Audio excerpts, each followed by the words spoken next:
All right. Well, let me do the end. Anything we need to say before we go live? I'm ready. You asked for this. God, I know. Okay, here we go. Three, two, one. Okay, good evening, everybody. This is Kraken, Marky, and Danny, and this is episode 327 of the John 1911 podcast. This is the first podcast of 2024. Today is Saturday, January the 6th at 8:44 p.m. Eastern Standard Time.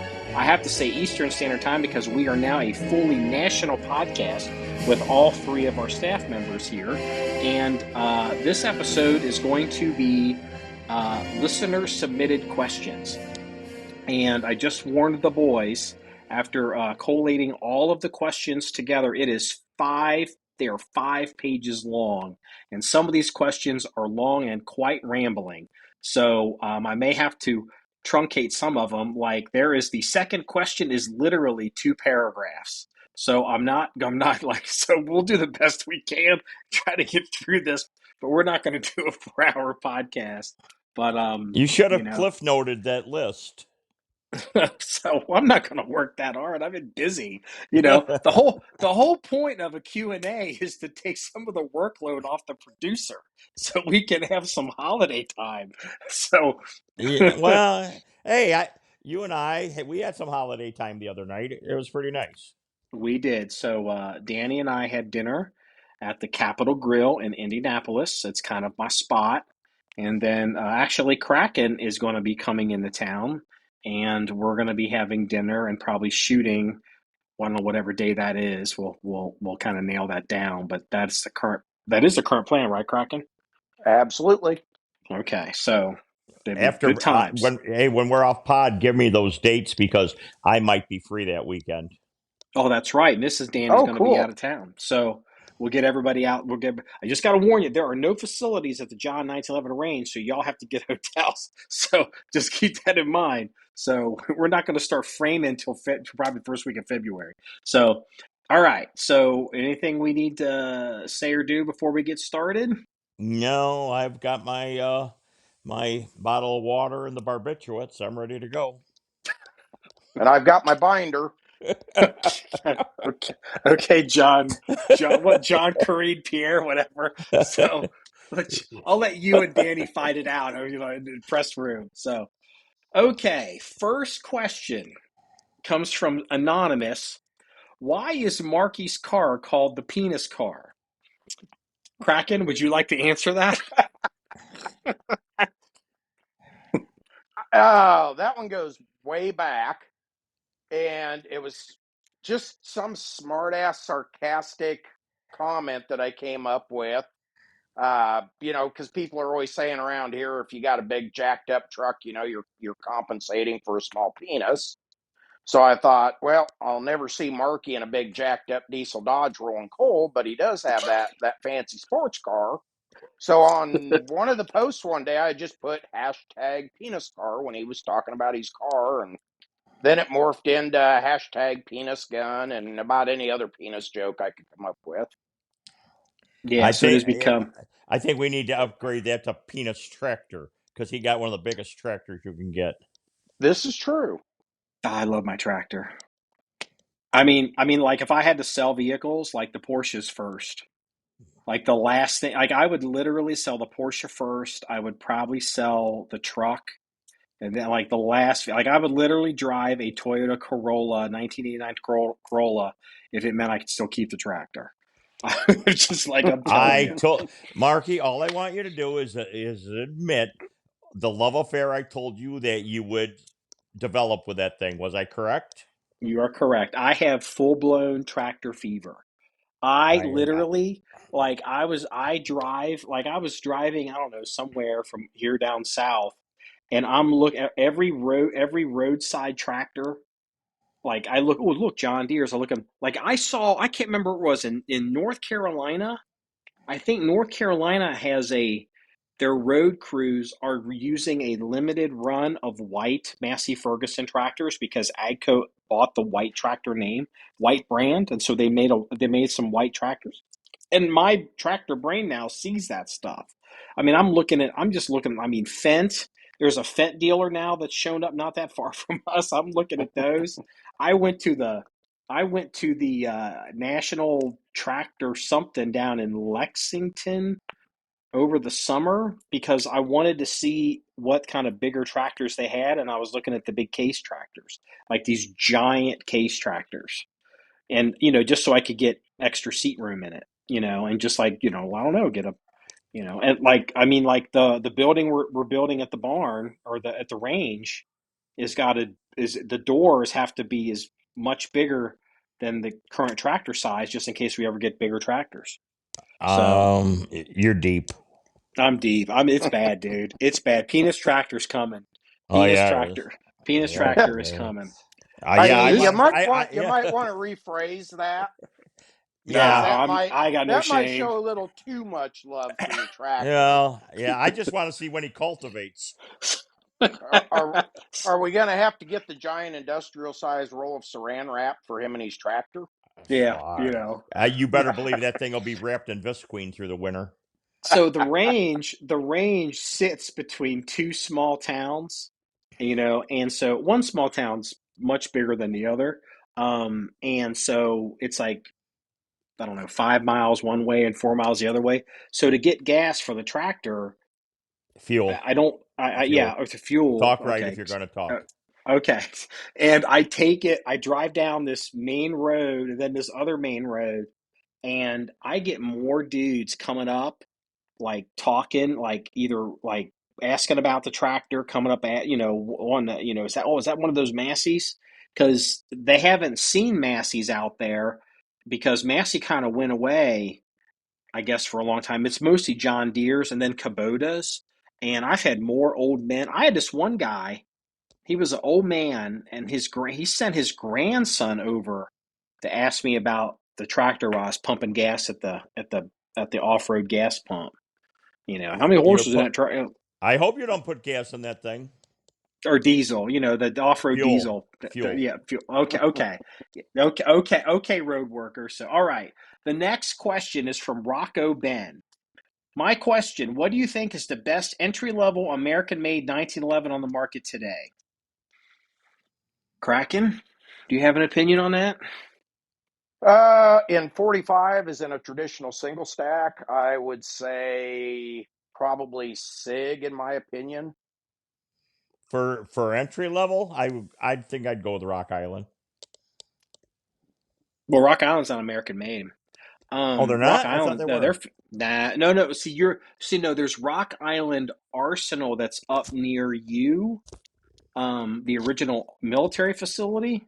But the Rock Island brand that functions today is actually an import brand from the Philippines. I did not know that. So yeah, it's an easy thing. I would not. I would say, I don't know. I guess what's your definition of entry level? I mean, Not a Wilson. To me, no, entry Wilson's definitely not. level is something I would feel comfortable hitting the streets with again. That's a good point because it's like what's your definition of like, well, If like I for was back example, working the road today, what's the bare minimum I would go by if I had to provide my own weapon and go start working the road today?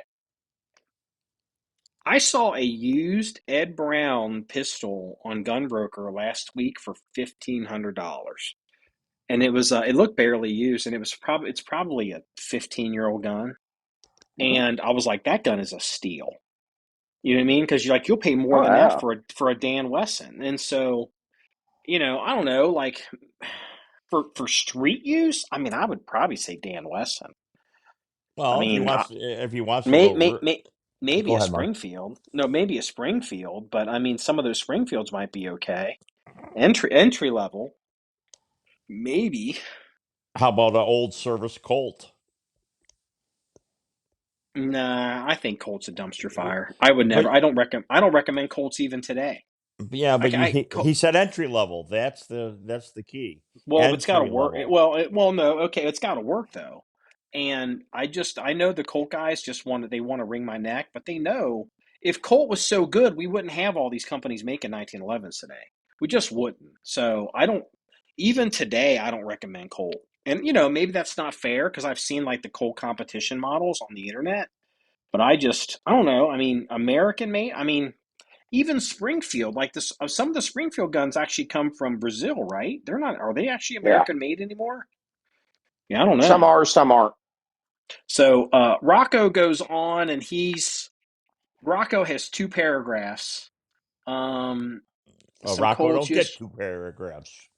So he's talking about. He says, "I really want a Dan Weston Bruin 10 millimeter at some point. Dan Westons are nice but not cheap. Non-US 1911s. I have TSUS USGI style and Taylor's brand Rock Island Armory. I customized look like a pre 1924 Colt. I recently got a mil spec. There was one thing he had in here. What was it? Was he the guy talking about the TISA Delta gun? I recently got a Springfield mil spec to use as a gun to customize to make a Delta Force inspired custom guns like the one seen in Vickers guides and ones coming out of CMP. It's almost done. Just slide out for Bomar sights for the last thing. So he's actually having it cut, and he included some pictures and he dur coated the frame. Here's the thing, Rocco. I don't know if you've seen this, but TSAS has, I don't know how they've done this, if they looked at the Vickers books or where they're getting it. TSAS is bringing in a 1911 that is built to look like a 1980s 1990s Colt Delta Force or a Delta Force 1911. It's got that in that recessed Bomar style rear sight and some other things, and it's meant to duplicate the gun you see in the Vickers guide. So you may just want to consider buying one of those if that's something. Look at this way. I think this way. I have thought about maybe picking one of those up, and I know this is heresy, but I'd buy it 9 millimeter. I probably would not buy a 45 caliber 1911 if I could avoid it. One, I've had 30 of them, and all the ones I've got, I don't need any more. I'd rather have one in 9, but I know most people are not like that. But I like to, I shoot a lot. So okay, all right, let's move on. Next question is from Pete Sykes. Can we get an update on Freeze? Well, I will handle this one. Yeah, you Um, will. Freeze is still, dealing with some, personal family issues, and I talked to him a few weeks ago, and he's doing about the same, and that's he's okay, and I mean, like right now, I don't think Freeze is going to be coming back anytime soon. That could change, but I haven't I haven't heard anything that's going to lead me to believe that that's going to happen. So that's the update on Freeze. So, but Freeze is okay, but it's kind of the same situation. Next question from Samuel F. Oh, I guess this one's for me. Will you be switching to a 2311 instead of the Wilson X9? No, no, no, There you go. no. I'm thinking about selling that 2311. Um, I just, I mean, I bought it. I kind of was an impulse, like as a reference gun, but I'm like, I don't know. It just doesn't float my boat. Um, and it's, I don't know. Um, Next question, Gary Tompkins. My question is why? It's a simple question, only one word. Ha ha ha. Kraken, you can why. The question is why from Gary Tompkins. Why what? Yeah. I don't What know.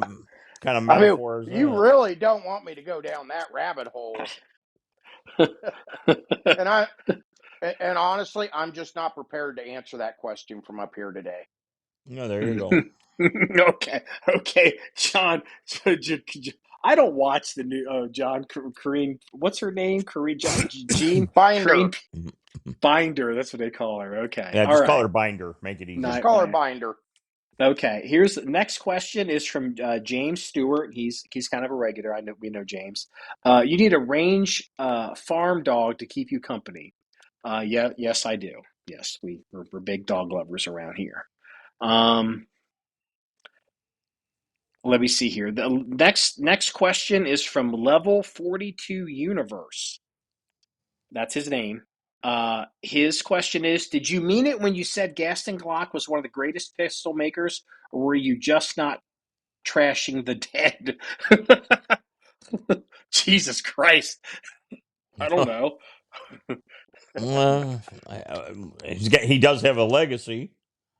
Yeah, I mean, Kraken, what do you think of Gaston Glock? Probably one of the, I think you've said it before too, probably one of the big three innovators in the handgun world, period.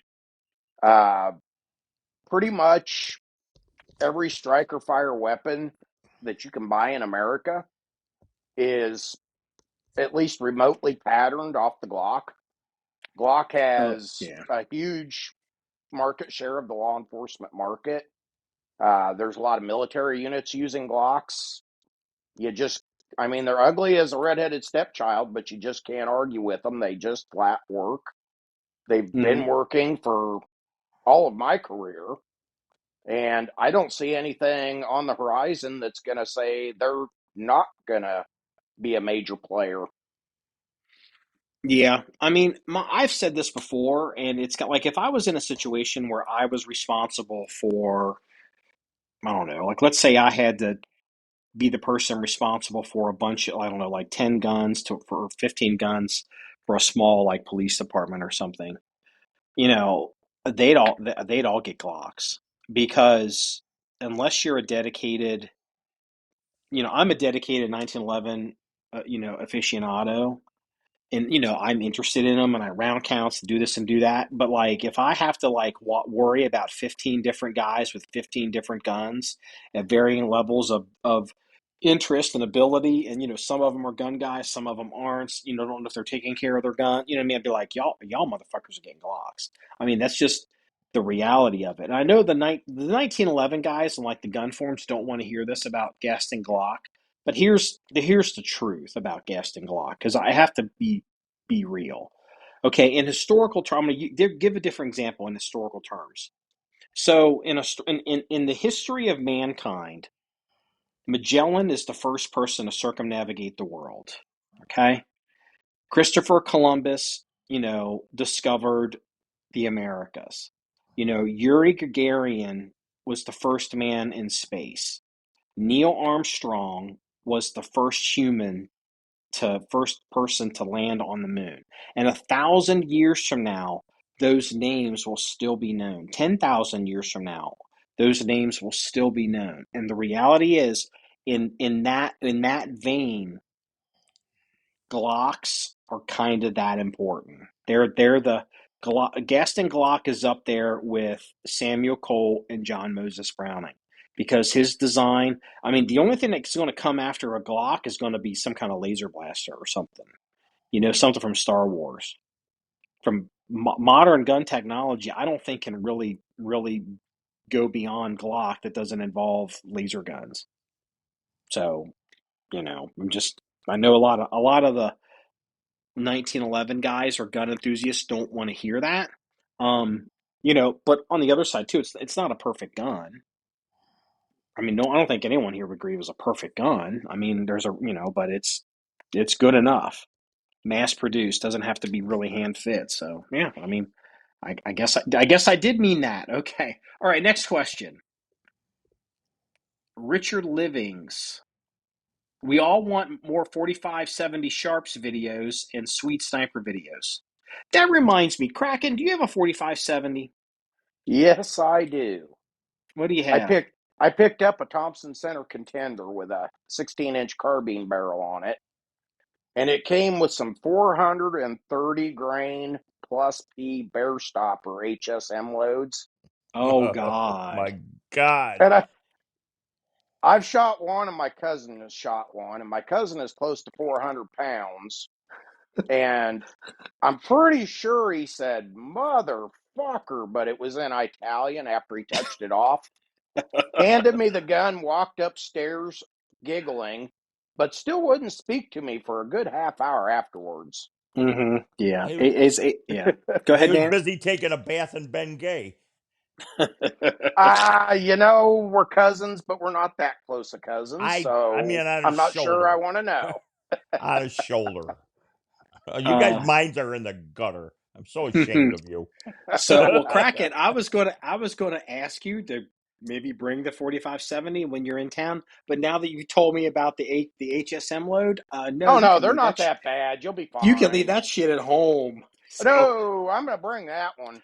I, I shoot just good old fashioned 405 grain, trapdoor safe 4570. Um, it's like no, no, no, no. So, So, so everybody that wants to see Marky shoot that 430 grain plus P out of my little 5 pound contender, hit hit like or plus something on the plus Facebook P. page. I just caught that. I could just see. Okay, so I'm out there trying to shoot this Let's gun. let's Kraken hear is from going to who have to wants to hold. see.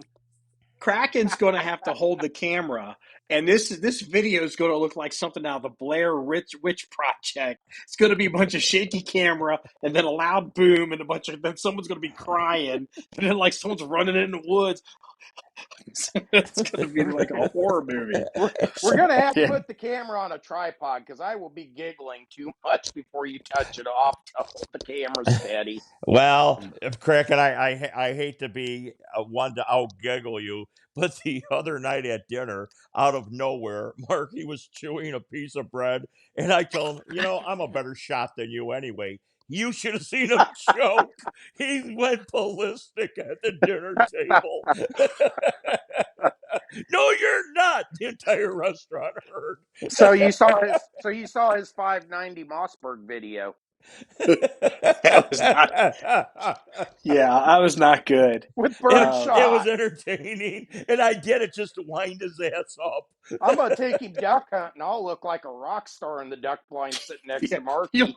you'll notice there's one or two shots with that Mossberg I actually missed. Like I don't think anyone if you noticed in the video. But you know Oh, what? I It's one of did. those things where it's like, fuck it. I'm gonna go ahead and put it up there.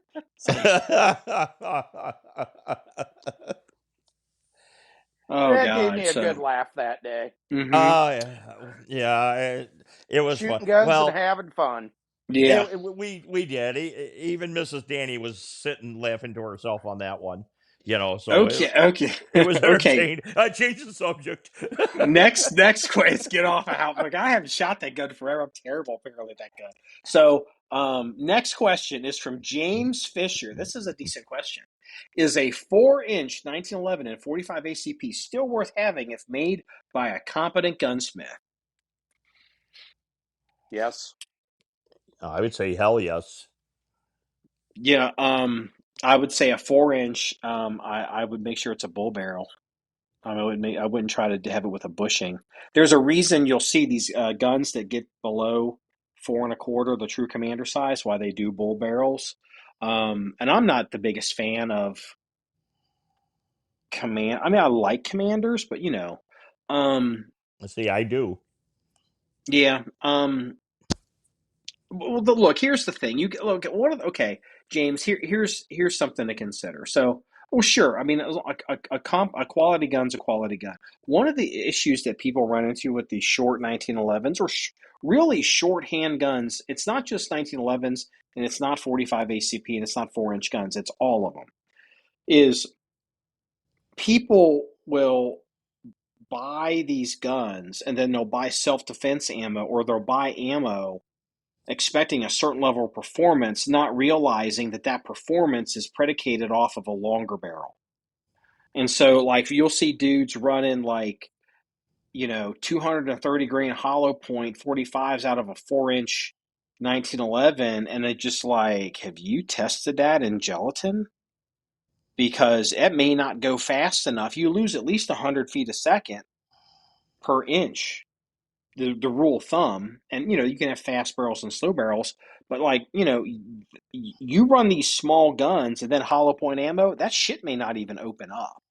I mean, it may just basically function like ball ammo, and so you just need to be a little cognizant of what you're doing. Like if you're running a 4-inch gun, I mean, I look at like 185s or 165s. That used to kind of be the rule of thumb that I used to when I ran 45. See, now I only shoot 5-inch guns, and all the 45 ammo I have is 230 grain. So, but yeah, I mean, sure, why not? It's a good thing. So here's a good one. This is for all three of us easily. KS what I don't KSG guy. Oh, KSG guy. His question is Ferrari, Lamborghini, or Porsche? Hmm. 68 Impala. 60. Oh, that's a nice. Yeah. Dude, I had when I was in high school, my best friend had a 68 Impala. That Something I car can was still work bad. on. That car was badass. That thing was a boat and it had a big. Oh man, that car was awesome. That car was awesome. Yep. Well, With some Keystone Classics on it, and you're in business. I would have to say Porsche because of the parts and service availability over the Lambo or Ferrari. Because I know, as Marty, you know for a fact that trying to get service work or you want $1,000 oil change on a Ferrari, where I it nowhere near cost that on a Porsche. So, Yeah, I mean, well, you know what? Look, you're obviously right. I'll say this because, like, I went down to the Porsche headquarters in Atlanta, and they had, for those that listening that don't know, I own a Porsche, and not that I'm a big Porsche guy, but you know, I own one, and I noticed down there they had like their what they call it, their maybe their heritage center or their classic center. Basically, you could literally show up down there with a 40-year-old Porsche, take it in, and you take it to their classic center, and they will rebuild that whole car. You can get every part for those cars. They still make parts for them. They support them. I mean, you're going to pay out the nose, but like try to get a part for a like I mean like I know dudes with Lamborghini Countaches and they're running out of they're starting to run out of parts. They're starting to look at the well, Lamborghini didn't really make this. They got this from this came from AC Delco or something, you know what I mean? So get the AC Delco thing. Like you're seeing more and more of that where Porsche provides parts forever. And I think Mercedes does as well. But you got to pay for it. But I mean, if you need a part, you can get it. So I mean, definitely that's interesting. But you know what? But me personally, as a just from like a style, like Ferrari, Lamborghini, or Porsche, personally, I'm a Lamborghini guy. I mean, I love Lamborghinis. I just do. I love them. I love the brand. I love the founder. I love the story. I love the origin story. I like the way they look. I like yeah, them. they're not all they're cracked up to be. No, yeah, I mean, yeah, I know, but I mean, just as a poster car on your wall, as the 12-year-old Marky, I'm a Lamborghini guy. So, all right, okay, Sawman 87. Who makes the best precision bolt action rifles, target shooting, and snipers?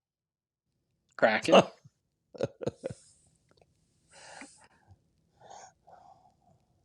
Kraken. Did we lose you, Kraken? Oh, nope. I had the mute button on because I was throwing more logs on the fire. Sorry about that. Okay. Oh, that's it. Did you hear the question? Yep, that's a pretty So deep rabbit hole. So, McMillan makes pretty good stuff. I've got an Ed Brown I'm pretty fond of. Anything but a Scar 20S. that's true. Give me a That's true. Savage Axis and a Tasco scope, and I was probably going to shoot better groups than that piece of shit Scar 20. Yeah, scars can be quite temperamental. I'm still salty over that one. Well, you got with Doc sold his. I think Doc sold his.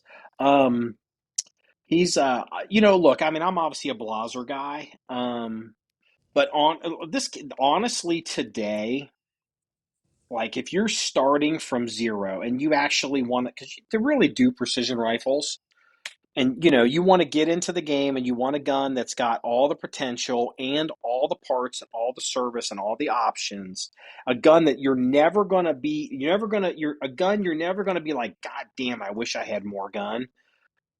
Honestly, it's Accuracy International. Yeah, Especially now that they're doing the switch calibers and they got that figured out. I mean, like, I love Blazers, but I mean, to do it over where they're at today, I'd probably do an AI gun.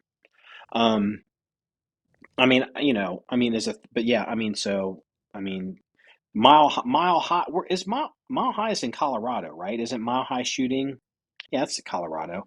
They're Yeah. the national distributor. They're the less of the law enforcement distributor. But if you are in America and you need anything done to an Accuracy International, which is out of England, you just send it to Colorado, Mile High, get the parts.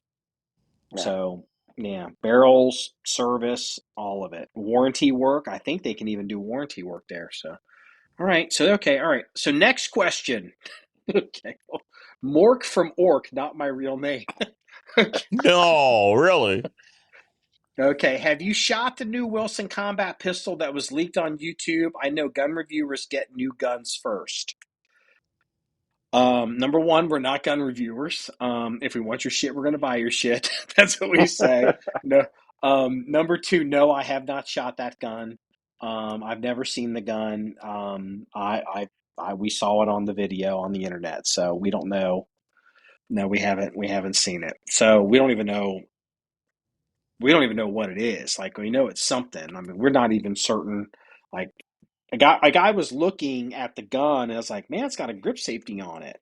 But then, I was even after I said that publicly, I was thinking about it, and it's like, what's the first thing people on 1911s they get rid of?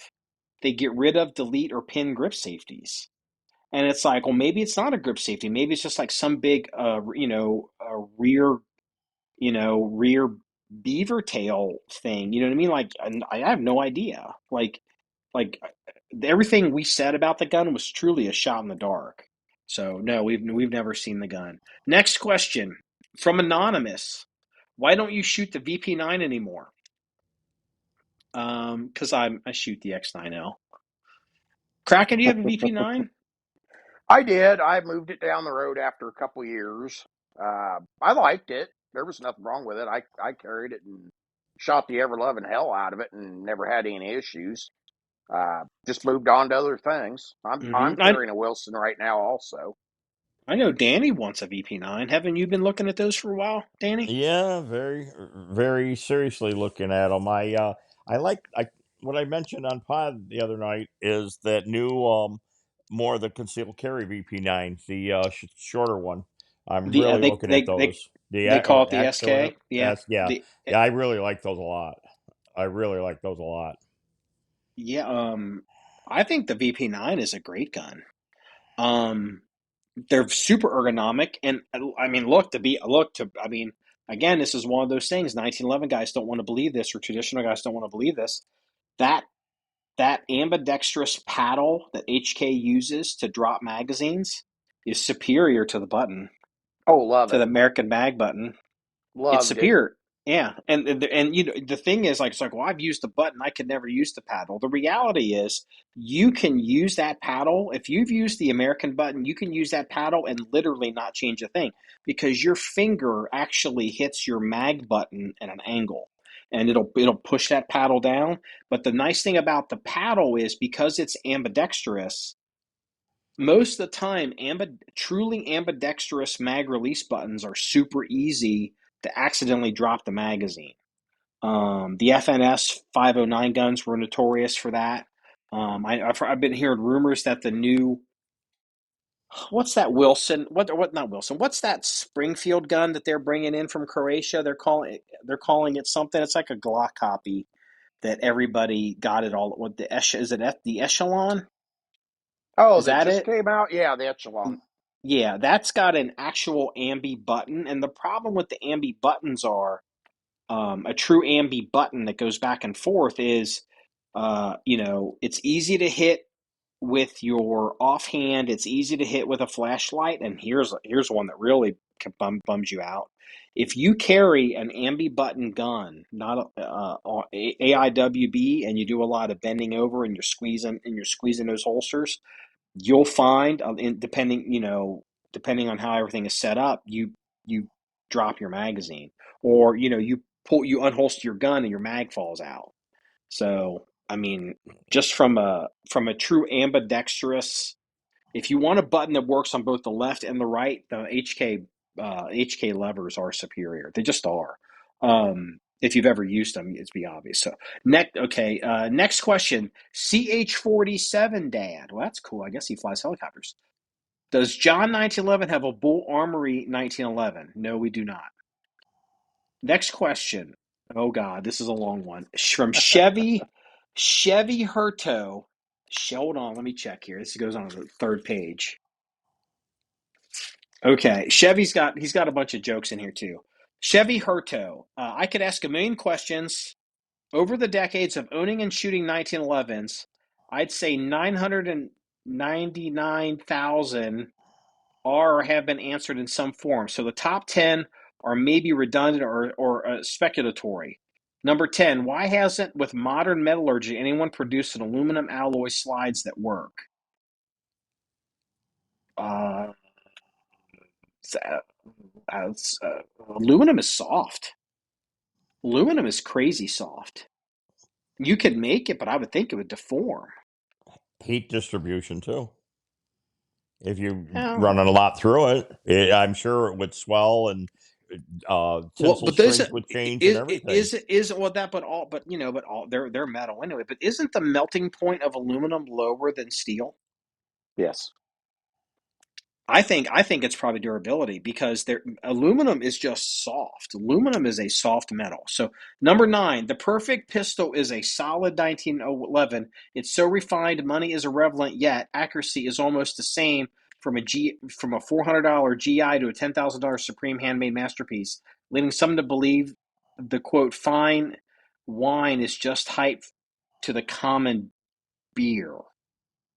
So Mm. I think he's asking. I think a rack grade GI 1911 is not the same as a high end 1911, and in my opinion, and I'm not like they're more accurate, they're more reliable, they're more durable longer. They're not the same, but I'm also not that guy that I shoot guns. I'm not one of these dudes that like gets like your example here, Chevy, a $10,000 1911, and then be like, ooh, the craftsmanship and the handmade quality and all this, like all these dudes. That's like, holster that shit up, get a timer, and let's start running this bitch and let's see what happens. That's who I am. But if you're like a pride of ownership person, sure. I mean, a $10,000 gun's probably fine. Number 8, left on purpose. Number 7, still thinking. Number 6, phone recharging. Number 5, I like bowling pin racing. Number 4, oh, here we go. Are titanium fire pins really any true measure of better? Kraken? Well, they're going to be a lot harder. They're a little bit lighter, so I think they're probably going to hold up a little longer. I personally probably wouldn't spend the excess money on one, but that's just me. So, my opinion is on a Series 70 1911. If you're going to carry it and they don't have a firing pin block or drop safety in them, switch your firing pin to a titanium because it's less mass because they're quote lighter, and they're less likely to pick up inertia and set off the gun if you drop them. That's the main reason why you'd want a titanium firing pin on a modern carry Series No. 70 1911. Marky, you're forgetting something. And not on the 1911, but wasn't it you that drove several miles to go to a shoot and your firing pin broke and you didn't have a titanium one or a backup and you were standing there with your pants down around your ankles and only to That have to drive all the way that back? was that Am I was missing something on this? That was a no, but it's the wrong gun. I was with I a said it wasn't SWAT. a 1911. Yeah, it was a SWAT team, and we were driving 5 hours to go shoot at this like 1 mile range. And I had brought my Blaser R8, and I had been doing a bunch of dry firing with it, getting ready. And I had must have the last shot I took and whatever, I broke the firing pin. It's because I think the Blazers, I think they get a whiplash because the firing pin on a Blazer is actually, it's not a free floating firing pin. It's actually connected to the mechanism, but like a kind of like a, I don't know, like a stinger on like on a scorpion. It's not, it doesn't float. It's always connected to the gun. or to the thing. And so yeah, it broke, and I went up there, and the first shot, I was like, click, nothing's happening. What's going on?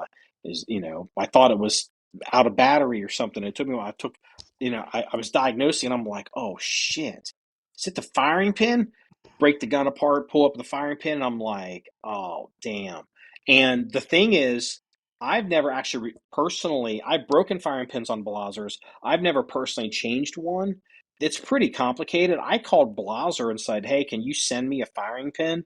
And they were like, did you break one?" I'm like, "Yeah." They're like, "You can do it. Here's the instructions, but you need like three hands and a small boy." They're like, "Just send it to us and we'll change it for you." And so I sent them the piece. You don't have to send them the whole gun. And so that's true story. That actually happened to me. Um, Good didn't have a memory, spare Danny. gun. Yeah, good memory, Danny. What's the number? So, question number three: what's the buzz about the explosion of double stack 9 millimeter? I don't know. Kraken, were you a cop in 1985? I mean, that's like that. Uh, I was in the Navy in '85. I hit the streets in '89. Okay, so the Wonder Nines were coming on strong in '89, right? Yeah, Um, let's see here. Question number two: bluing coated stainless polished nickel. What's the favorite of you guys? Lastly and truly, blued and walnut. Nickel. nickel. I'm a blue guy. I'm a blue guy. I like bluing, especially on a gun you actually carry. Well, I like Like, revolvers. yeah, well, yeah, blued revolvers are a thing. I mean, just Colt. I Yeah, know. I know. Let's see here. Number one. Okay, hold on. Good Lord, how long is this question? It's three paragraphs. Let Oh, me.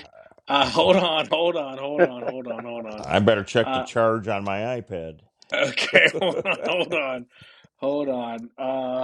I only shoot factory ammunition not because I'm a dummy or too cheap to buy the equipment to reload, but simply because 90% of the time it works all the time. Saying that as offensive ammunition for the calibers offered in most 1911 platforms. Quote, these plastic guns, most of them will eat just about anything you feed them all day long. Why can't these manufacturers with over 100 years of refinement figure this out? Springfield is using ramps. They work like plastic guns. The Colts are tried and true, non-ramped. Two different examples. Is it bullet shapes, departments, which may be a percentage, or is it the angles, etc.? Just something I've noticed over the years. Not that a Smith can massage and make better, but why? So he's asking about the shape of bullet. Well, the in 1911s, the 45 caliber bullet, the way it presents to the chamber, it has to go up quite a bit. Like it's the center axis of a 45 caliber bullet is significantly below the center axis of the chamber of the barrel, and so it's got to go up and feed into it, so more can go wrong. Then when you add smaller um, rounds, like a 9 millimeter, the center of a 9 millimeter round will sit lower. So then the height becomes even greater. And like a lot of modern guns, like the Beretta 92 and a lot of these modern striker guns, like if you ever put a loaded magazine in a Beretta 92 and you just look at it without, closing it, you look where that bullet sits and you look where chamber of that mouth, the mouth of that chamber is, you're like, my God, it's about straight into it. And, so that's kind of really what you're running into. I don't know. Does anyone have any disagreement? Do I have that right, or does anyone have any disagreements? I'd say you're right on the money. I've got a Smith and Wesson 4506, and Mm-hmm. they're designed a little bit differently, so you see that almost straight on feed into the chamber to the point of you can take an empty shell casing, load it anywhere in the magazine you want, fire off 3 live rounds. It will chamber completely that empty casing because it goes almost straight in. Yeah, you just can't Wow. beat that. Yeah, But then you turn around on a 1911 and you like if you're trying to shoot like a semi wad cutter, like a truncated type bullet.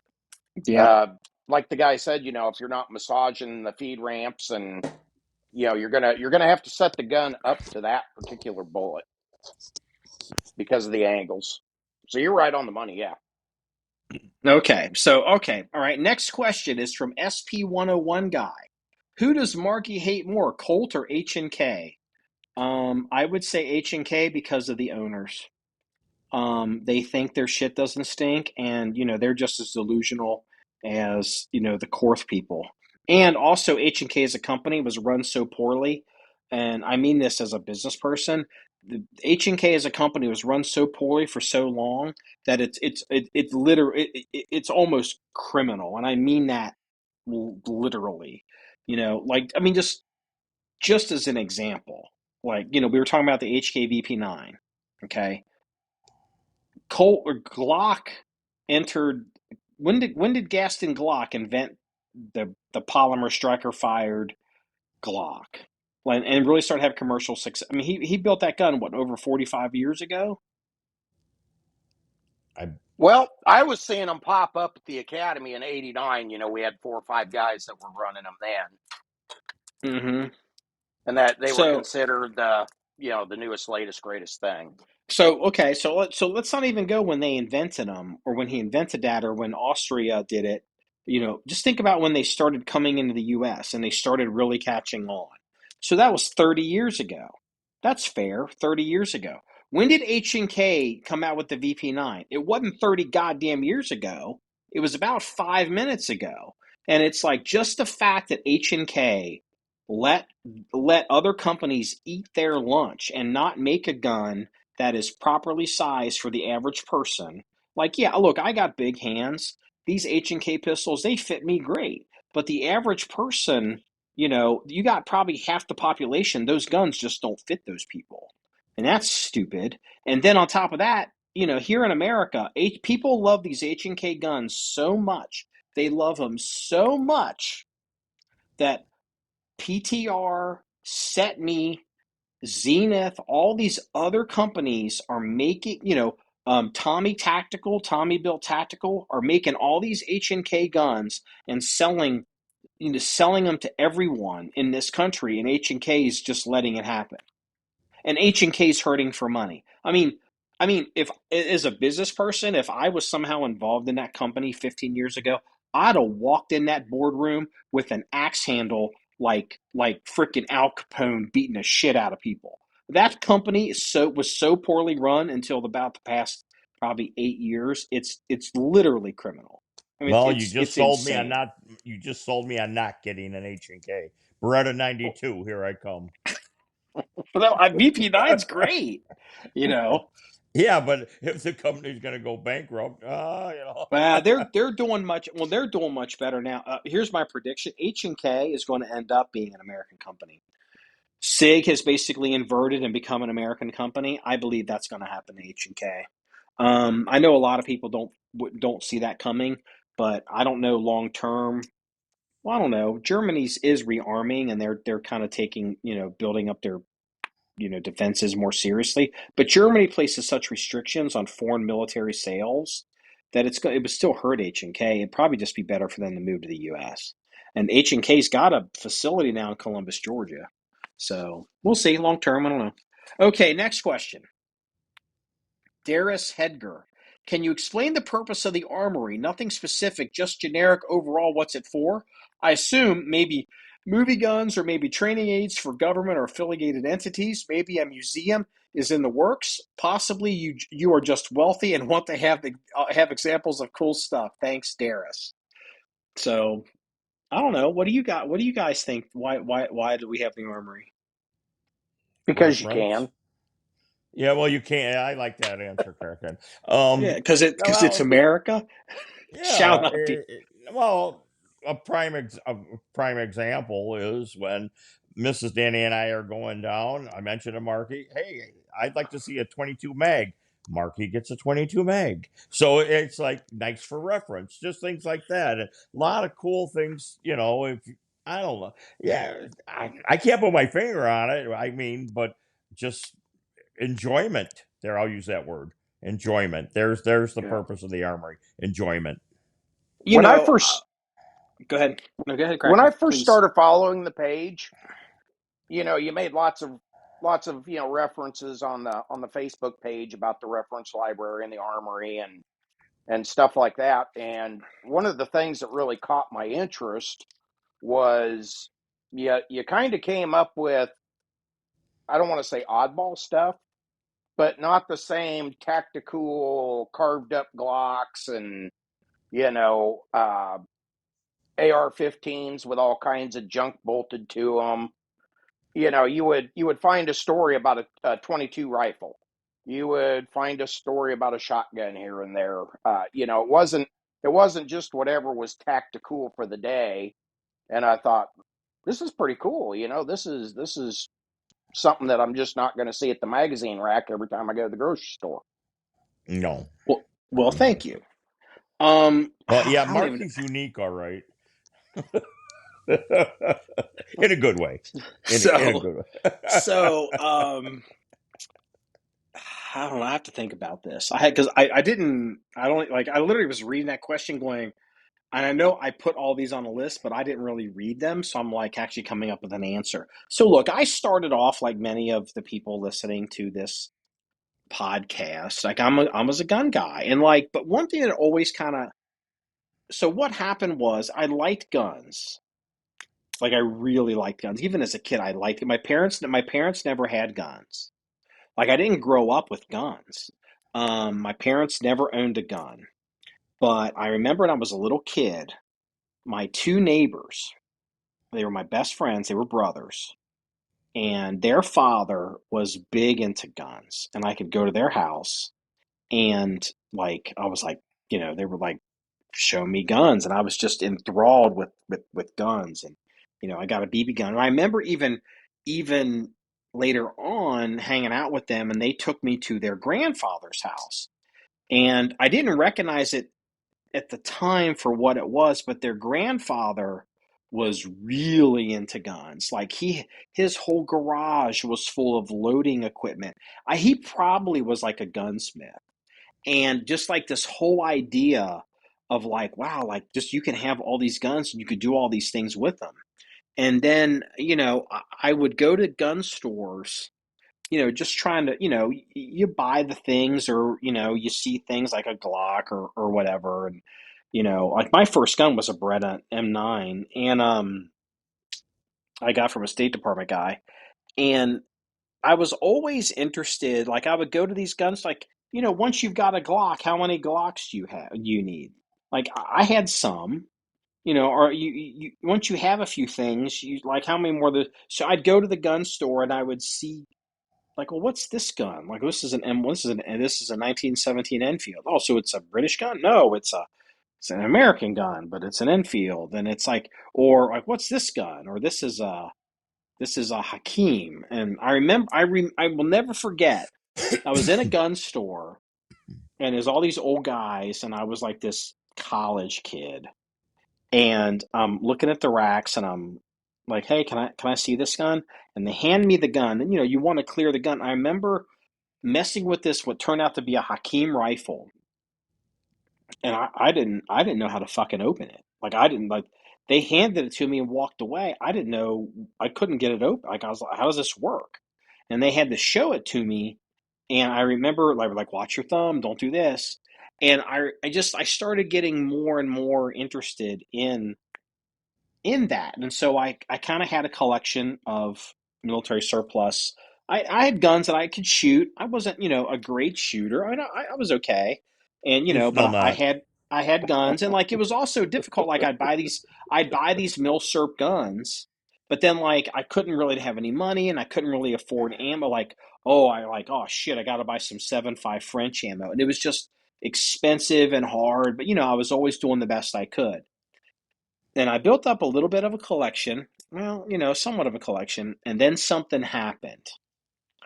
I got robbed, and I got the three these professional gun thieves came through town, and they robbed three groups of people. They robbed three people. They robbed two of the biggest gun stores in the city, and they robbed me. And I lost a shit ton of guns. I'm still getting shit back. But something happened, because here's what happened. I'm a gun guy like all these other gun guys, and I've got like, yeah, because you're a gun, you got all these guns. I'm a gun guy. Like, hey, yeah, Marky's a gun guy. We're gun guys. And then somebody steals all your guns. Are you still a gun guy? You know what I mean? Like, well, like I remember just like being kind of emasculated by it. And I remember like I called my friend. I was like, "Hey man, I got robbed." Like the cops, literally, I didn't even know I'd been robbed. The cops called me and said, "Hey, dude, like someone, you've been robbed." Like, what the fuck? So, and like, I remember calling my, like, what if they come back? Who are these people? Like, I literally had a Kimber 1911. It's the only handgun I had that was viable left. They didn't find that gun. And I had to call my buddy at like some crazy time in the morning to go, hey, dude, you got some 45 I can stick in this gun in case they come back. And, what happened was I went through this phase when it was like, if if people can take all my shit and I'm not a gun guy anymore, I gotta learn. I want to shoot, and so what I did is I started selling everything, and I started buying super high end guns and training heavily with guns, taking classes, going places, doing things, and I built a reputation with some accomplishment and professionally got to a point where I was even hired to work at places and consult and do some things. And once I kind of mastered all of that, the old habits are still there. Hey, here's a Hakeem. Hey, here's this Milsurp gun. Hey, here's some sniper rifles. But now I'm in the business, so I started buying all this stuff again, and it just turned into a business. So, for example, we've done stuff with movies, we've done stuff with photographers, we do stuff with law enforcement, we do reference stuff, we do familiarization stuff. Um, I'm not going to say it's big time, but we do that, and we do provide some of those services. And there's been some. We have been in talks with the ATF on and off for a number of years about them wanting us to change like our status with certain types of FFLs and stuff. We haven't needed it, but they would like us to do certain things because we're moving so much stuff that it's becoming like people that are like afraid of like the ATF and oh, they're going to find, like, I remember I just posted a picture of some guns, and somebody's like, oh, you shouldn't post on the internet. The ATF's going to know about what guns you own. And I'm like, dude, ATF literally texts me on my phone. Like, we know each other. Like, I'm that high up that, like, so I don't know if I've answered the question. So, but it's kind of a combination of all of them. So, but that's kind of where that's kind of where it's at. So, did I answer the question? I feel like I was rambling. I don't know. Help me here, guys. I'm talking and no one's saying anything. So, Well, you're rambling. okay. Um, good. So, okay. Well, you know what? We're out. So, We're out of uh, questions? okay. Next question. Anonymous. Do you think the new, oh shit. Anonymous, do you think the new Mrs. Glock will take over the Glock company? Do you think Gaston Glock died of natural causes or was murdered by the Illuminati? And by Illuminati, I mean the stage name of an Austrian stripper. Oh my gosh. He's had some stripper problems. I don't know. I don't know if Illuminati did him in or not. So we have to see a picture of her. So there's some stripper named Illuminati flying around on a Gaston on a Glock jet. We'll post some pictures.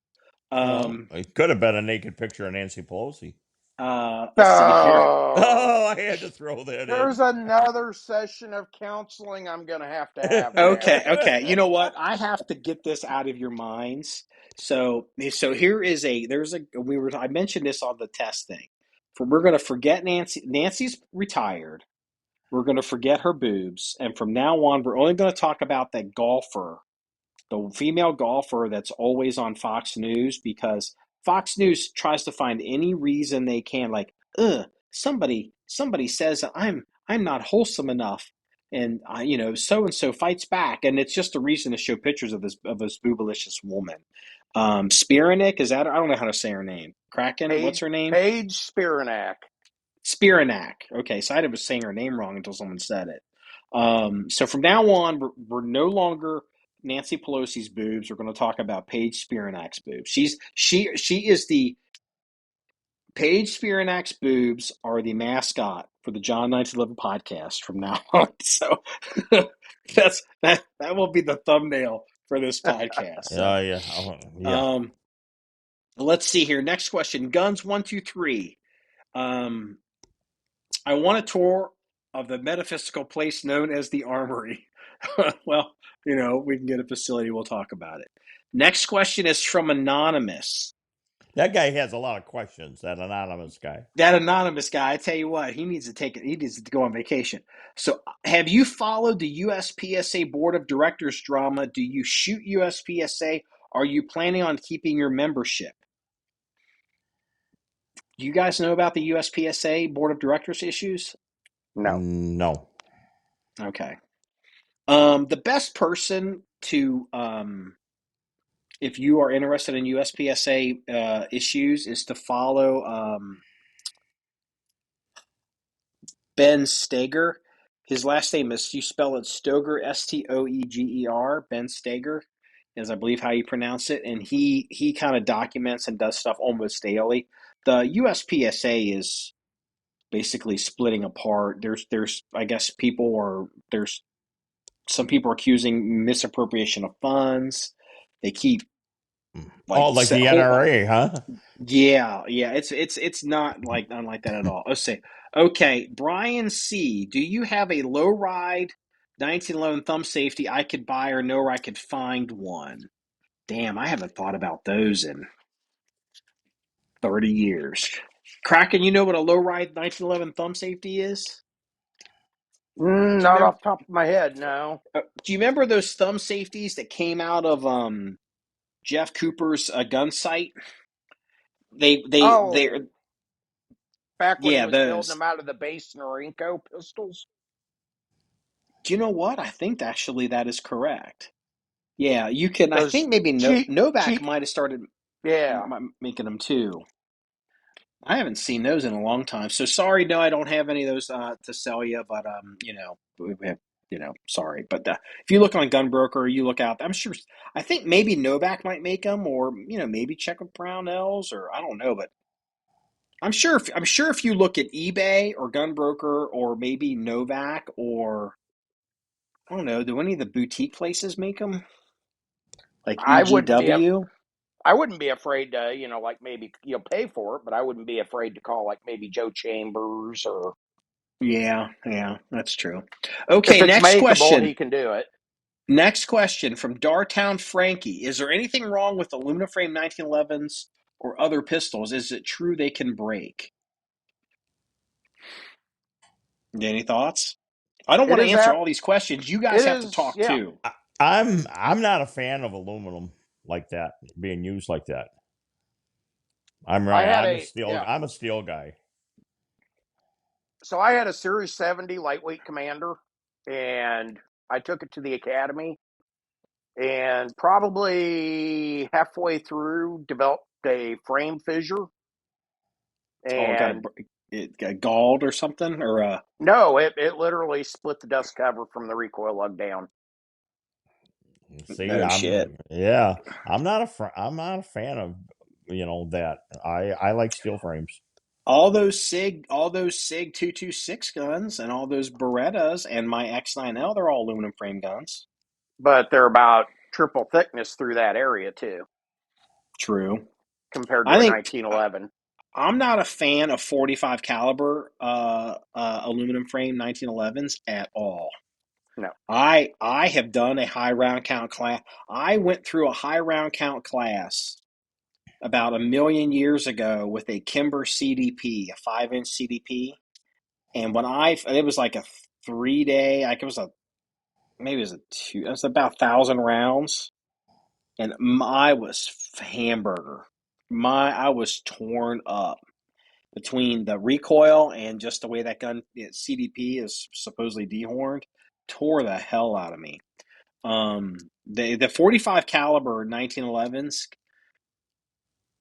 they get tiring for higher round counts. And I'll tell you what. I'll say this: like in 1911s with aluminum frames, you need to either probably have a ramped barrel, or maybe like I think Ed Brown, like he wouldn't do aluminum frame 1911s because the not only would the frames not hold up, but a lot of times that built-in, where the ramp is, the feed ramp built into the frame on a 1911 is part of the frame. And a lot of times the followers, like those Chip McCormick magazines, that the follower that has like that ledge that sticks out that can rock forward, those followers would hit that feed ramp and it would start gouging those frames because, again, aluminum's soft. Why don't we have aluminum slides? Because it's soft metal. And I think Ed Brown, he actually was machining a steel insert um, into the aluminum frames. That's why he even started selling aluminum frame 1911s, is because they put an insert in to solve that problem. So I have I've got over 10,000. I'm beyond 11,000 rounds on my EDCX9L. That's an aluminum frame gun. No issues. I mean, I check it out, but I don't expect there being issues. But with that being said, I've got a 5 inch all steel 9mm 1911 from Wilson Exterior, and that gun could literally go a million, probably go a million rounds. Like, I mean, literally, like it's probably not an exaggeration. You could never wear that gun out. You'd shoot barrels out, but you're not going to wear that frame out. Yeah. Not in 9mm. So yeah, okay, that's it. No, let's move on. Um, Next question from Anonymous. What's the rarest gun in the John 1911 collection? What's the most valuable? It's the rarest gun in the I collection. I could answer the most valuable. What's that? I would say your blazer.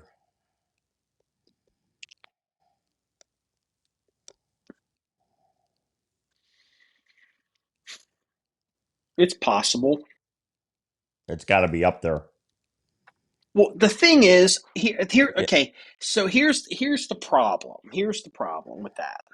So you know how I talked about, like, I had guns and I always did for different guns, and I sold all these guns and it became more of a shooter. And then now I started buying guns, and now here we are. The problem is that one of the things that we do is, if we come across a gun that's too nice, if it's too valuable to shoot, we'll sell it and take the money and get into a shooter grade version of the same gun. So, like a priceless gun, we wouldn't. We have literally gotten rid of guns because, like, if we buy two or three guns, or like even like a gun, like we get, like, I remember Freeze had contacted, and he goes, "Hey, I know this family. There's an estate, the small estate. They got some guns. There's some guns there that you probably want to pick up." And like, I remember there was like this Mauser rifle, and I was like, "Dude, we don't need fucking Mausers." And he's like, "Just pick it up." And so we bought the stuff, and the Mauser turned out to be super rare because it came from some factory that this gun literally looked like it had never been shot, and it was covered in dust, had been sitting in a closet for like 40, 50 years. And I guess it had come from a factory that was in what now modern was at the, in like modern East Germany. And most of the guns from this particular factory ended up on the Russian front, and like all these guns got destroyed. Like if you even ran across them, they were Russian capture and they didn't match. And this gun, because it ended up being this particularly rare, like you didn't even want to cycle the bolt on this gun. The bluing was so unbelievable. Oh, And we ended up selling it for quite a bit off to a collector, into a private collection, and to those dudes that buy that. And like, yeah, so stuff that like that, we just don't keep it. Um, Probably the Blazers. I've seen the prices on the Blazer guns, and it's insane. I saw a Blazer for sale on Gunbroker last week. They're asking $14,000. Doesn't mean they're getting it, but they're asking it, and it's like, whatever. That's not worth 14 grand. Um, I wouldn't pay that. So okay, so I don't know. Does that answer that question? Mm, I answered it, yes. Okay, here's the other one. 1911 guy, SP 101. Why are you such a prick about gun forms? Show me on the doll where they touched you. Show me on the doll.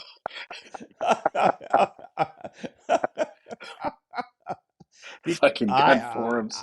I sort of have an answer for that because some of these gun forum people are so engulfed in their own minds to where anything that you might say against them in any way, you're outcast.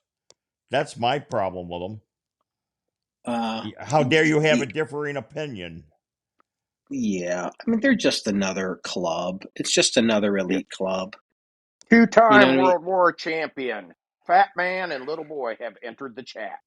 Yeah, and it's just look, I mean, I'm pretty hard on gun forums, but like if you need some information, you know, like I don't know, what's this marking or where does this come from or like, hey, is there a recall or hey, I'm looking for a part. These places can be great, but a lot of the times, just because you're on a gun forum and you've got 10 million posts or you've got whatever, however they rank themselves with creds or mod, doesn't mean you can actually shoot for shit. And most of these dudes don't shoot, can't shoot. And so you just need to keep things in perspective. And I like shooting. And so, even if I suck at it, like, okay, like me shooting that Mossberg shotgun, how shitty it was. At least I'm out there shooting it and I'm objectively looking at it going, God damn, I need to work on that. You know what I mean? And like, okay, let's try to be better. Let's try to be better. Let's try to be better. As opposed to these dudes, all they do is just whack each other on these gun forums. And that's why I'm not a big, they're just a waste of time in general. Next question, same guy, same guy, SP1 or whatever his name is. Will Wiley Clapp ever be invited to shoot on your range? No. 357 mag 1111. Will you ever do video podcasts like Joe Rogan? No. We That's up could to we could you. we could literally do that now, but we don't turn on the video. Like No. there's a like if I like this. There, see? These guys see my face? Like no one's allowed to see my Yep. face. There's my face. Let me get rid of it. No screen grabs. And I had enough of that at dinner. I'm good. so So I no, I mean I don't see a reason like why. I mean I don't know. Like it probably hurts the podcast that we don't do videos because I think video podcasts do better on YouTube, and we actually publish the podcast to YouTube, but it's a separate channel because YouTube doesn't like half of what we Well, say. I think we So like our anonymity too, to be honest with you. yeah, I mean, that's I true. do. I know you do. I'm sure Kraken does also. I mean, we all Hmm. we all have our private lives, as we all know. We have a whole bunch of past and future stuff going. Yeah, that's true. Speaking of which, next question from anonymous. See, Yeah, there what's he the is again. what's the worst, most catastrophic gun malfunction you have ever personally had? What's the worst you have personally seen someone else have? Ooh, that's a Ooh, good one. that's a That's really a good real answer. good one. Someone else go first. Danny, you go first. Have you ever seen a gun kaboom or a gun? Yes, I Kab- did. I was actually at the state police range. I was out there for doing other business, and they were switching from 380s to 9 millimeters. Believe it or not, the Illinois State Police at one. What are you laughing at? oh, gee, I have no idea how this happened. I don't know Yeah, I what went think you do. wrong. I think you know where I'm going with this. And I literally seen a 380 hand grenade. Thank God it went, out and away from the trooper. But it's like, yeah, I actually seen that. That's the worst I've ever seen. Do you know what they call 380 in Germany? Like this No. isn't a joke. This is actually what they call it in Germany. It's called 9 millimeter Kurz or Kurz because Kurz is short in Germany, so 9 millimeter short. Like a 380 and a 9 millimeter, they look very similar. And if you're not paying attention, you know, I Yep, mean, it there's can happen. always Yeah. one of them little bastard 380s that falls into a big bucket of brass when I throw it into my case feeder on my Dillon. Yeah. Wow. What's the worst you guys have seen? Kraken. Probably the worst one was right after the X-Frame Smith and Wesson 500 came out. Oh God. The uh, the top of the cylinder, the top strap, and the front of the entire barrel assembly basically blew off of the gun, and that was with Wow. factory ammo.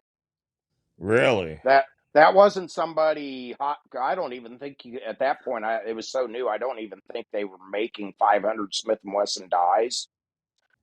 It was well. I'm not going to say what brand of ammo, but there was only a couple of companies making ammo at that time for it. And it was, in all fairness, their hottest load that was supposed to have the same muzzle energy that a 4570 did.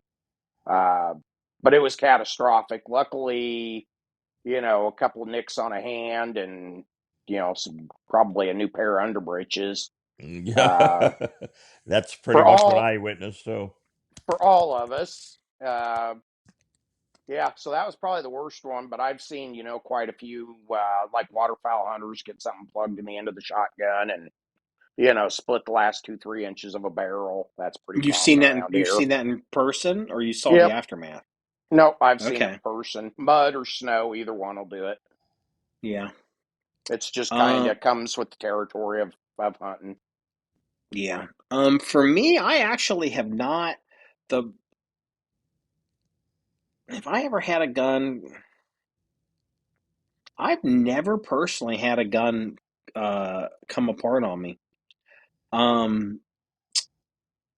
The the worst I've ever seen are I've seen Glock 20. I've seen two Glock 21s.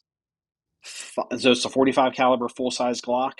I've seen two of those fire out of battery and it send brass, like it blow out the magazine, and they literally, you just clear the brass out of it, clear all the shit out of it, and those guns have run. I've never. Those are the worst I've ever seen.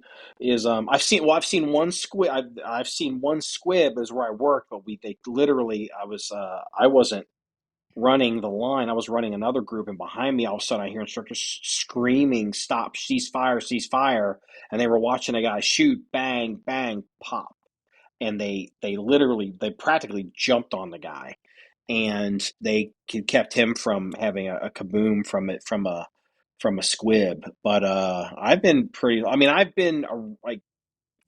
I've seen aftermaths. Like there was one where an AR-15 uh, came apart, part of a police department, and it actually injured two officers to the right of the gun.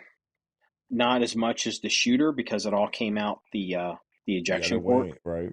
Yeah, that actually was a workman's comp claim. But I've actually been pretty fortunate. I've never had a gun blow up on me. Um, Let me see here. Yeah, I've never I don't yeah, I've never had I don't think I've ever had a gun blow up on me. So maybe I shouldn't say that Yeah. on podcast because that'll happen the next video. Okay, next question. 99 V8 ponies. The market for used guns in 1911 seems to be getting lower and lower. Has the 1911 market collapsed, or will things get better next year? Do you think Joe Biden will try to pass gun control and make the prices spike? That's a good question. I think that's a good question. That's a decent question. I've noticed a softening in the secondary prices of guns, and I haven't heard a whole lot of rhetoric about guns lately. Have you guys seen anything like prices or used guns coming down in price? I'll tell you one market I've seen really crashes is the used AR market or the what I consider the entry level AR market. You just can't hardly give an AR away around here right now. But overall, used stuff is pretty soft. Yeah, People like I just don't just have like the money, I think. well, I saw that one full custom Wilson, like an early custom gun. It look and like that gun was $1,900. And then I told you last week, this is on Gunbroker, I saw an Ed Brown that looked basically cherry. Um, it was $1,500, and it's like if you're in the market for a 45 caliber 1911, I mean you can't beat that with a stick. I agree with Kraken. I think that the money's just not out there, and people just aren't spending it. And those that do have the money are, I don't want to say hoarding, but maybe just keeping what they have. Yeah, I think the market is softening in a lot of ways. I think it has to do with the economy. Yeah, but I don't think we've seen a real like It's because not in a we were free fall, no. yeah, like if there's like a big crash, you'll start to see a bunch of guns hit the market because people will sell guns wanting to raise money, and I've been kind of waiting for that, hoping to scoop up a bunch of stuff. The last time we bought a shitload of guns within a short period of time was during COVID. Yeah, Um, and the thing is, because what we were buying is we didn't buy like we actually got rid of some guns. We sold some Glocks to help one of the local gun stores because they were like they needed inventory. But like nobody wanted to buy this military surplus stuff, and nobody Is wanted to buy like these old 22s. You know what I mean? Everybody wanted 9 millimeter, 12 gauge, 5.56, and this other shit wasn't moving, and we started scooping up all kinds of stuff. And we were kind of wondering if that's going to happen again in 2024. It doesn't seem like it's going to be the case right now, but I could be wrong. I mean, what do I know? is the Milsurp market on an up or down right now? I would say the Milser market, the shit's expensive. Really? It's expensive. I don't know if anything's selling, but it's the stuff that's out there. People want stupid money for it. It's insane. It's insane. Like dudes wanting 14 grand for a Blaser Tactical 2. Look, it is to my benefit that those guns go up in value because I've got some. That Right. no way. No, no way. Like FNC, like we have an FNC rifle, and I thought they were expensive at $4,000. We didn't pay anywhere near that when we bought ours. I saw one the other day for seven grand, and it's just like, what the hell? Like I've seen Swede snipers. They want 4 grand for those things, and it's like we paid $800 for ours.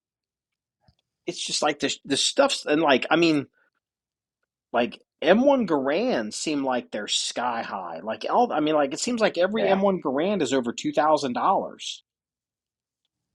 Like and like ones that are assed up are like 1,300, and it's like I don't know what the grad market is, but it's just like my God, just it all seems really high to me, and I don't know if any of it's selling, but I tend to find better deals in physical gun stores, which is like part of the reason I like to show my face. I like to be able to walk into places if they don't know me and just be like doo doo doo looking around. Hey, I don't know how to open this Akeem rifle. How long you guys had this? Um, well, like like we did we bought the Ross rifle. We bought that outside of DC, and it was sitting in the back of this old country gun store, been probably sitting there for years. And it's it's in 303, and it's a straight pull, and in this weird caliber in like West Virginia deer country, and I was like, "Ooh, look at that!" And then I got it for nothing, brought it back in, then did a bunch of research on it. Turns out it's actually a U.S. Army stamped whatever gun that they got from the Canadians during World War One. It's got Army markings on it. That gun's worth. That gun was worth way more than what I paid for it. It was sitting in the back of a gun store. On Gunbroker, that gun's through the roof. So yeah, I mean, if you want deals, go to your local gun store. I think places like Gunbroker online, and I would imagine this guy, his question, probably all these gun forums. I guess because a lot of these dudes they buy these things and they buy them to sell them, and I guess they're probably hurting. So, um, Oh shit! Next question, anonymous. Did you ever get a registered auto sear for the FNC? Also, what happened to the SB26 build? I didn't realize because I said FNC. I didn't even realize that was here. No, we have not gotten a sear for one of those. I'd like to. If you know where I can find one, let me know. And the ZB26, we're waiting for firing pin. The firing pin, they can get it to fire and it works, but the firing pin breaks. And there's some guy out there that apparently knows how to do this, but he hoards the information, and so the only way my gunsmith can get him to to make a firing pin for me is he's going to buy a bunch of firing pins, and then he's going to go into ZB26 build game. He's been buying ZB26 parts kits or ZB parts kits, and so he can have firing pins. So I know it's a big, long, convoluted story, but that's where we're at with that. Next question: USMC 1991. How does someone get hired at John 1911, and are you hiring? What does Danny what do Danny and Kraken do for a living? Anonymous. I am a Anonymous. security consultant. Yeah. Um. And Danny's a former government worker. We can There it say that, is. right? Well, I already Yeah. said it. So, Right. No, that's what? fine. Well, yeah, it's fine. But I was thrust back into the fold. Remember? Yeah. Well, do you know what? No. Do you know what Danny's job is? When you jump off a bridge, Danny's job is to catch you. No, Danny's the one that says, "Do it, bitch." You're, We got a floater. So if Danny I'm was, standing on a bridge contemplating jumping, Yeah, Danny's the asshole going, no balls, no balls. that's right. Bet you won't do it. yeah, Where? yeah. Look Yeah, at He's you. where's full of shit, no balls. Yeah, you're just where's up the there looking for attention. yeah? Where's the keys to your car? You had Yeah, any balls, you'd have done it already. yeah, Oh, by the yeah. way, where's your Wilson at? You won't need it anymore. That's Yeah. right. Well, that's why I asked for the car keys. Okay, so Yeah. let's Well, see here. I will say one caveat to that. 99% of them want to be talked down. That's the truth. Yep. Yeah. 99% easily. Have you But the ever talked any of them down yourself, or do you like call like the hostage negotiator to talk? Who yeah, talks them down? Like patrol officer, or like do well, they? I would unfortunately on one, I was the I literally was right in front of me, and I was trying to talk her down, and I said, "No, come on, you don't want to do this. You don't want to do this. You this or that." And while I was talking to her and had her attention, a couple of police officers snuck up behind her and snatched her from around the throat from behind and pulled her right over the railing, got her they did back a onto the sidewalk. they did a Dave Chappelle on her, and you're Oh like, hell yes. what's a Dave Chappelle? It's where Dave Chappelle goes, "Gotcha, bitch." That's right. So Uh, well, it's that they're so it. I don't know.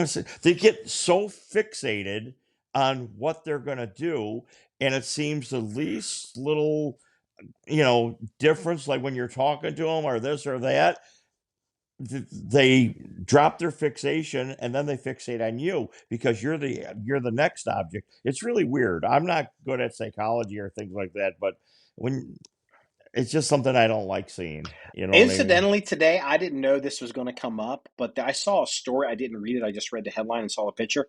The Golden Gate Bridge in San Francisco, they I think just finished installing nets.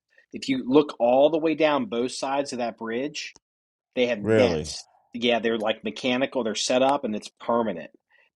So you can't try not to jump over the net to hit the water. They said they've had 2,000 people jump off the bridge, and I'm like, is that this year or last year? Because that can't be since forever. Because I think they have a lot of people jump off that bridge. Well, they don't, Um, like we talked about at dinner. It doesn't get advertised or published because there'd be more there'll copycats. be more copycats, yeah. So okay, well let's quit talking about people committing suicide. And There, thank you.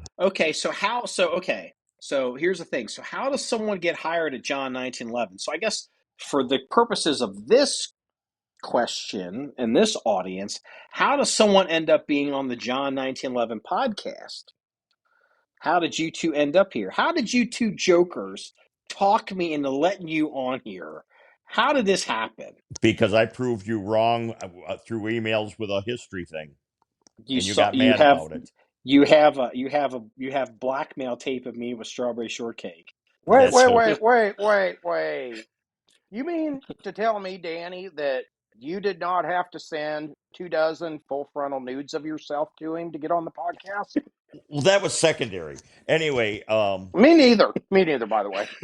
no, So, hey, no, have you got? Hey, hold on. I guess you guys probably have no idea what I'm about to say, but some of the younger people out there will.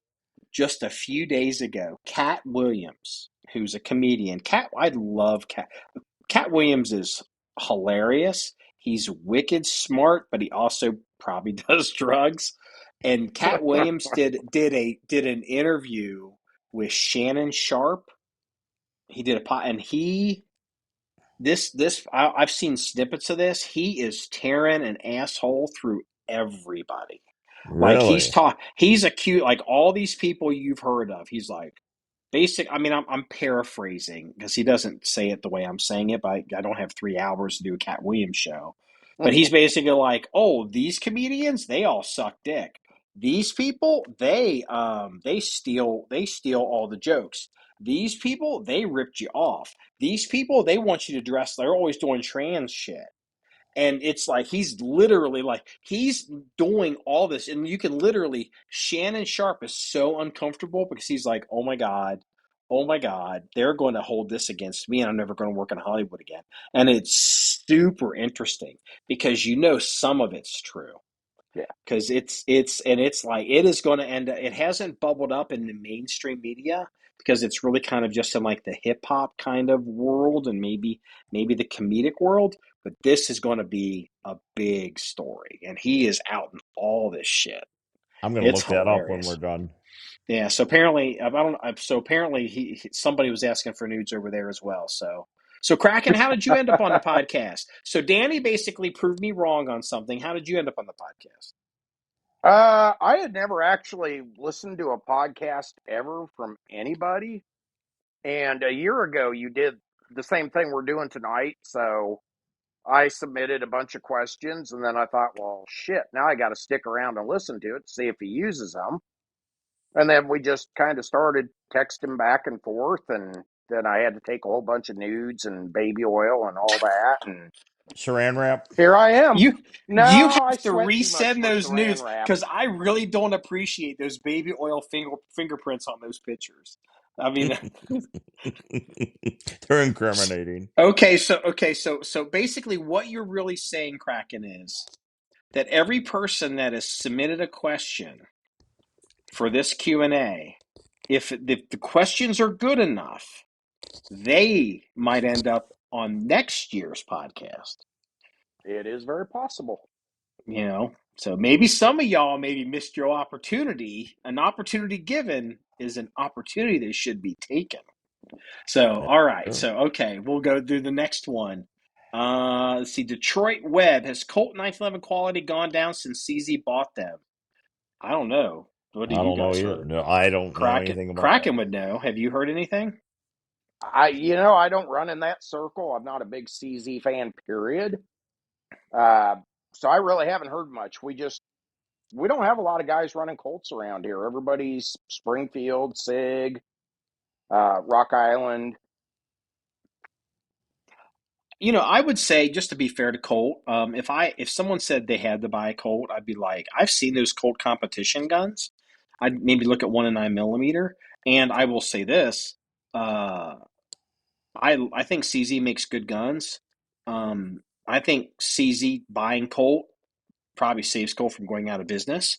And so hopefully, because CZ, did a lot with Dan Wesson, so it'd be interesting to see what happens with Colt. Also, from a deal perspective, if you're looking for a striker fired gun that's probably decent quality, that doesn't cost a ton of money, they've been blowing out those CZ P10 guns. Mm-hmm. Dude, you can get one of those now for like $300. You can tell that CZ's decided just throwing the towel on that gun. They're just getting out of them. They're Yeah. showing up. They're blowing them out. I mean, Officer Mike had one some years ago. We shot it. If you're like us, yeah, there's a deal. There's the deal of the episode. Go look for CZP-10. There's a bunch of different versions of it. I guarantee you'll find one for under $400. Oh, And easily. most Yeah. guns under $400. These guns, you might even find one for under $300. They are blowing these guns out, and we've even considered buying one just out of principle. Um, Anonymous. RTI, this is Royal Tiger Imports. RTI has some pretty cheap deals around Christmas. Is it worth the had some pretty cheap deals during Christmas? Is it worth the risk? Did anyone you know buy anything? That's the Milsurp company out of Florida. So I think they're in Miami. Um, Yuri runs it, I think. Whatever they're the company that brought in all the guns from Ethiopia that everybody's been crying about. Have you guys heard anything lately? I remember when you first told me about this story.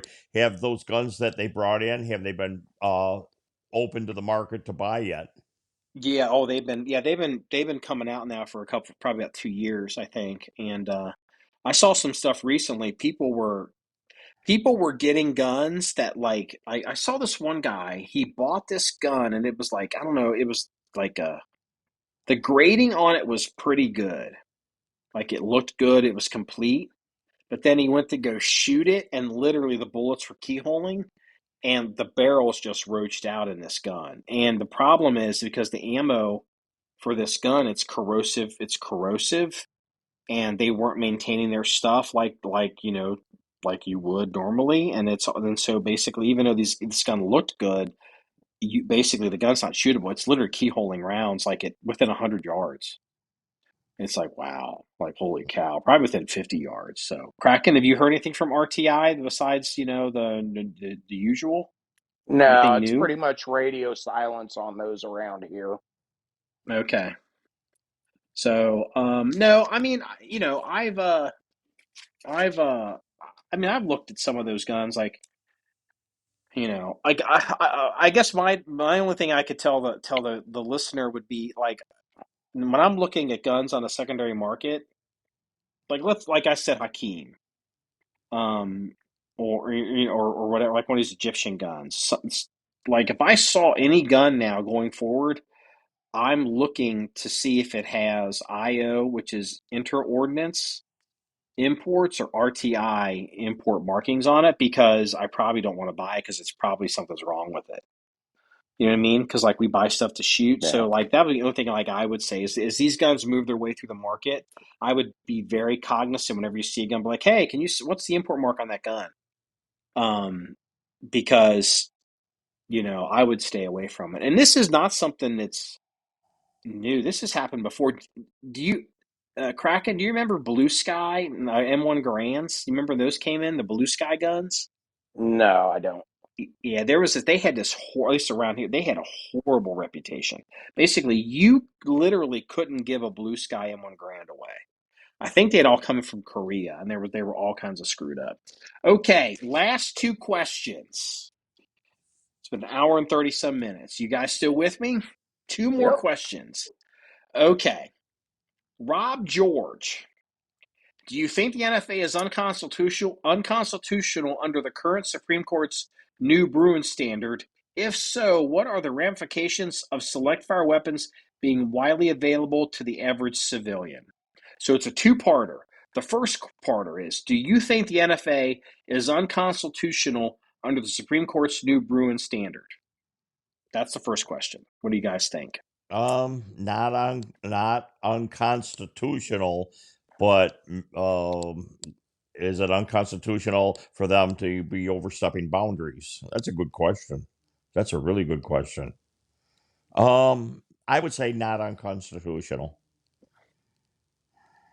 I would Kraken? say if SCOTUS were to wade into that, they would probably tend more to push it back to a legislative solution versus a Right. judicial. So, Exactly. There's three. Remember, so there's three branches. okay. So here's the first part of this question: do you think the NFA is unconstitutional under the Supreme Court's Bruin standard? Unfortunately, I'm not. This again. Someone's going to start screaming again. The Second Amendment, shall not be infringed.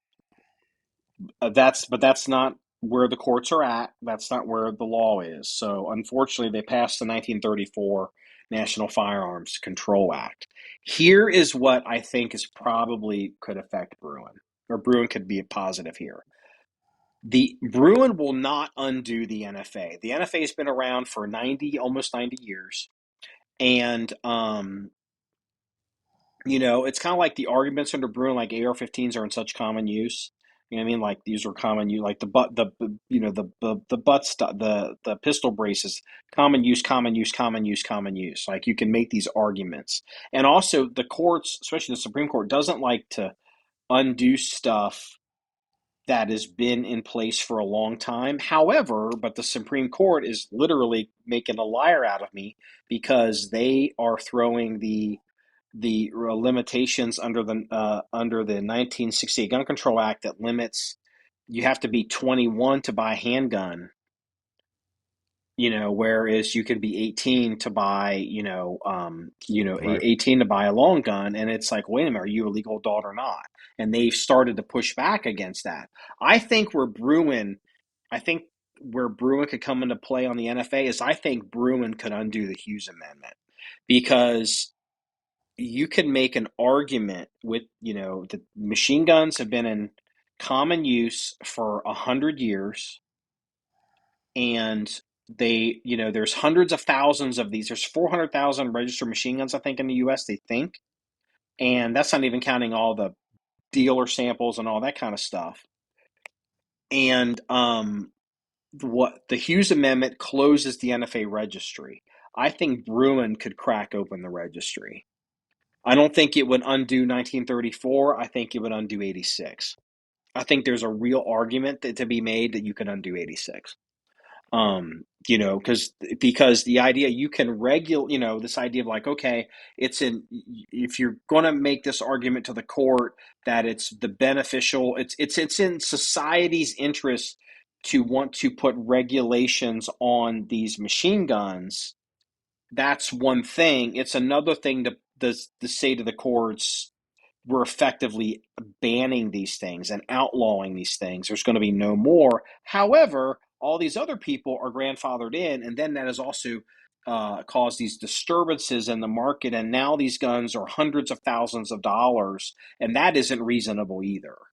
So I think if it's handled appropriately, I think Bruin could overturn the Hughes Amendment from '86. Second question: if so, what are the ramifications of select fire weapons being widely available to the average civilian? They'll be cheaper. Yep. By the way,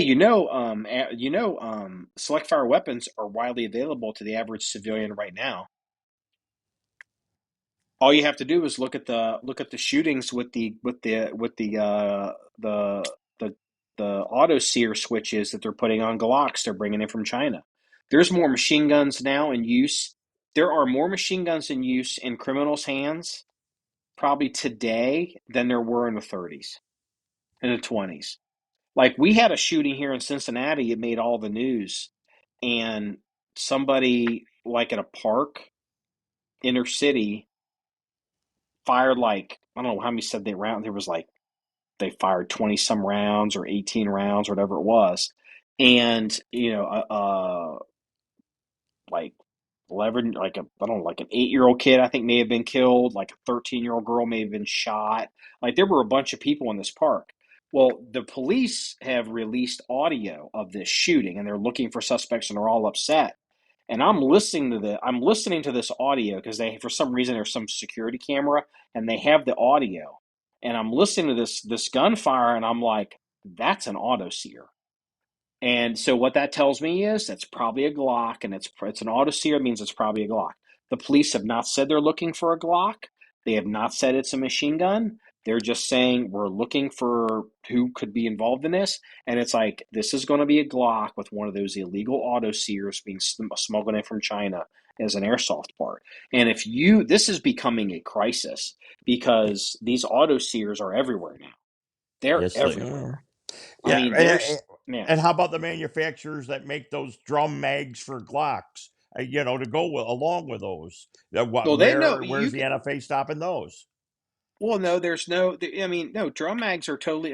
There's no magazine. There's no magazine restrictions.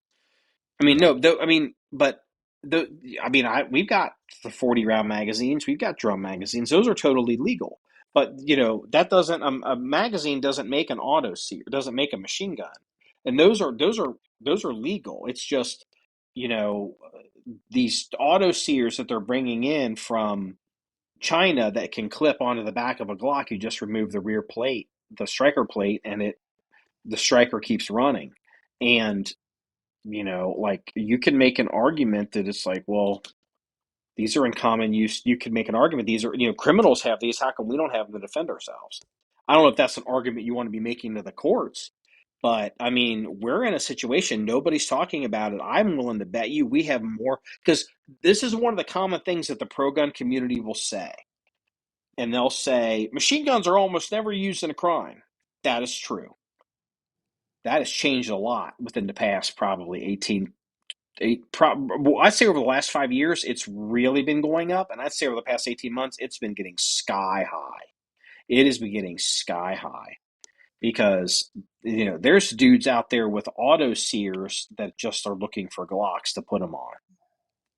They're looking for a stolen Glock. Like, give me a Glock. I just need a stolen Glock because I got me one of them. Because the kids, they don't even call them auto sears; they call them switches. I got me a switch.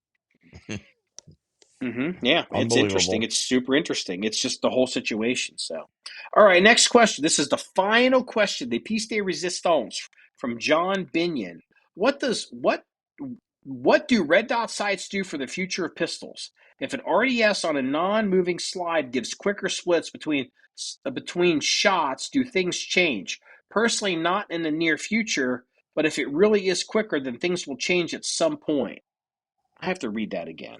Yeah. What do red dot sights do for the future of pistols? Well, I mean they're going to be on pistols. If a red dot on a non-moving, non-reciprocating, so look at this. So I'm using my words. If a red dot on a non-reciprocating slide gives faster, I would say follow-up shots, not splits, between the shots, do things change? Well, I mean, you could get a red dot that mount. You remember, you guys Well, Delta red had dot played doesn't with. it doesn't float. I don't get the gist of the question. Well, the red dot. So okay, so there are. I think he's saying two things. There's red dots on guns, like on handguns, and I shoot my Wilson, and the slide moves back and forth. Some people will claim if the red dot isn't moving on the gun, if you got a gun that doesn't the slide doesn't reciprocate, or you got a dot that'll mount that's not on the slide. Like there was a mount that Delta had played with. This was a mount that went on the front rail of a Glock. The light rail at the bottom, and it had an arm, and it looked like an AK red dot mount, and it went all the way up over to the top of the Glock, and you could put an aim point T1 on it. And so you would fire the Glock, but the dot never moved because it was on its own structure. And some people, I've never fired one, but some people claimed that they could keep the dot because the dot wasn't reciprocating, and so maybe it was easier for them not to lose the dot in the recoil impulse. Hmm. So That's I mean, red dots are going to be the future. I think I guess, John, with the question, I mean, the only thing I can say is I don't know if what the current iteration of red dots on guns, I don't know if that's going to be ultimately what ends up being decided. Like even like the aim point acro, like it's those enclosed emitter square red dots. It may very well be a situation where somebody comes up with a red dot where the red dot literally floats above the gun, like it's projected up there somehow. that's Like what I said. I It doesn't float. That's what yeah, I well, couldn't understand the question. Yeah, but the thing is, like, it could, like, like, if you look at guns, like, semi-automatic guns in the early 1900s, like, like, you look at a Luger or you look at a C96 broom handle Mauser, they're so alien looking compared to the way all the guns, like, all the guns either today look like 1911s or they look like Glocks. I think it's possible that 50 years from now or 100 years from now, a red dot sighting system on top of a pistol may end up looking like something completely different than what we look at today. Like, somebody may look at what we're doing today and just be like, "Holy cow! Like, look at that archaic looking. They have a big box on top of their guns. Like, that's crazy." Like, we have holograms on top of our guns. Like, it just floats there. Like, I don't know. Just So just something more for the ATF to ban. something more for the ATF to ban. So Kraken, you're the one who was it that suggested we do the Q&A this year? Was this you or was it Danny? I don't know. We've You talked about it a couple different times. All of us have. yeah, So all of how do you? yeah.